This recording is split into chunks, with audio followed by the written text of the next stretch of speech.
তোমার যদি এরকম মাইন্ডসেট হয়ে থাকে যে আমি বিজনেস করব, আমার ফ্যামিলি তো আমার পেছনে আছে, আমার বন্ধু বান্ধব আত্মীয় স্বজন আমার তো পেছনে আছে, তারা তো রেডি আছে আমার প্রোডাক্টটা কেনার জন্য, but end of the day এই সব কিছুই তোমার আসলে ভুল। কেননা তারা তোমাকে তোমার ওই যে প্রাইমারি স্টেজটা, প্রথম স্টেজটাতে তোমাকে একেবারে বিশ্বাস করতে পারে না। এর মেইন কারণ হচ্ছে তারা আসলে ভাবে যে তোমার কাছ থেকে ওই জিনিসটা কিনলে তারা কি আসলে তোমার লাভবান হবে কিনা, তাদের কি আসলে কোনো জিনিসটা যে কিনবে এটা কি ভালো হবে কিনা, তারা একটা বলতে গেলে তোমাকে সাপোর্টিভ মুডে থাকে না। সেম জিনিসটা তারা অন্য জায়গা থেকে কিনবে, বাট তাও তোমার কাছ থেকে কিনবে না। তুমি যত কোয়ালিটিফুল প্রোডাক্ট নিয়ে আসো না কেন, ঠিক আছে, যতই ভালো কিছু তুমি দাও না কেন, দে ডোন্ট কেয়ার। আমি বলবো তুমি যখন একটা বিজনেস স্টার্ট করতেছো, তুমি আসলে এই চিন্তাটা বাদই দিয়ে দাও যে তোমার ফ্যামিলি, তোমার চেনা জানা মুখ তোমার কাছ থেকে তোমার পণ্যটা তোমার কাছ থেকে কিনবে। আর যদি তুমি মানতে না পারো যে আমার প্রোডাক্ট আমার কাছ থেকে আমার ফ্যামিলি, আমার সারাউন্ডিং এর লোকজন কিনবে না, তাহলে আমি বলবো যে ভাই তোমার এখনো সেই বিজনেস ম্যাচুরিটি তৈরি হয় নাই। বাস্তবতা বড়ই কঠিন। আর উদাহরণস্বরূপ আমি তো আছি,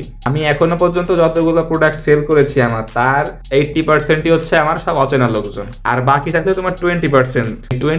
লোকের মধ্যে 10%ই এমন লোক যাদের সাথে আমার রিসেন্টলি পরিচয় হয়েছে, আর বাকি 10% হচ্ছে আমার আত্মীয় স্বজন, আমার ভাই ব্রাদার। একটা ব্যাপার তুমি অবশ্যই দেখবা যে তুমি যখন একটা বিজনেস স্টার্ট করতেছো, তোমার সবাইকে জানাচ্ছ যে আমি এটা যেটা শুরু করছি, তো সবাই বলবে যে হ্যাঁ দোস্ত শুরু কর, এই কর, ঠিক আছে, আমরা সাথে আছি, কোনো সমস্যা হলে বলি, জানাইস।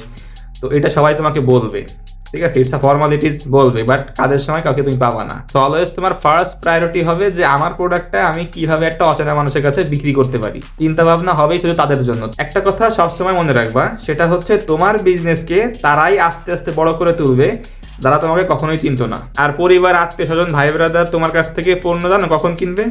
যখন দেখবে যে চারপাশে তোমার খুব সুনাম হয়ে গেছে, তুমি খুব ভাইরাল, ঠিক আছে, মানুষের মুখে মুখে তোমার ব্র্যান্ডের নাম, তোমার বিজনেসের নাম, ওই সময় হচ্ছে তোমার কাছে ওরা আসবে। তো আশা করি আমার কথাগুলো তুমি ভালো করে বুঝতে পারছো।